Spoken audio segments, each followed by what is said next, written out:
এই যে কচুর শাকটা তোমরা দেখতে পাচ্ছ, এটা গোড়াতে অনেকটা কচু আছে, তো ওটাও রান্না হবে, খাবো, আর এটাও খাবো।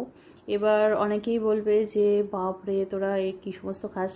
যাই হোক, আমার খেতে ভালো লাগে তাই আমি কচুর শাক খাই। এবার তোমরা কচু মানে জমিন থেকে তুলে নিয়েও করতে পারো, আর এটা ওই ভ্যানে করে পাড়ার দিয়ে যায় বা বাজারে বিক্রি হয় সেরকম। তো এটাকে এইভাবে দেখানোর কারণ হচ্ছে এটা একটা ফ্রেমে আসছিল না। এবার এইগুলোকে কেটে গুছিয়ে মানে নিজের কন্ট্রোলে আনা, সেটা একটা বিশাল বড় টাফ। তো আমি নিজে নিজে এটা একবার করেছি, আর তোমাদেরকে দেখানোর জন্য এটা মা করছে, আর ভিডিওটা বাপি করছে, আর আমি ভয়েস দিচ্ছি।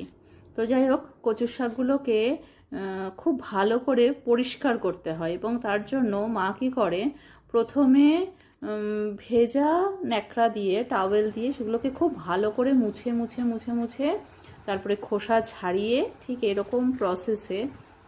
এবং আমি কেন এগুলোকে হ্যান্ডেল করতে পারি, কেন ছোটো থেকে আমি এগুলো আমার ভালো লাগে বলে যে কোনো কাজই আমি খুব খুঁটিয়ে খুঁটিয়ে দেখি যে মা কীভাবে করে বা কিছু বাপি কী করে করে সেরকমভাবে।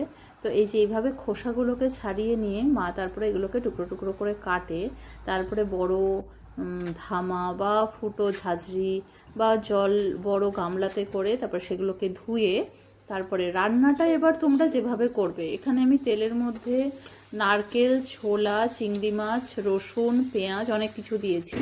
এবার আমার মেয়ে ও বলছে চিংড়ি একটু কম করেছে, তো পরিমাণে তো প্রচুর, তাই জন্য আমি আবার একটু সরষের তেল গরম করে তো খানিকটা চিংড়ি আর পেঁয়াজ আর একটু ভেজে নিয়ে ভালো করে তারপরে মিশিয়ে দিয়েছি।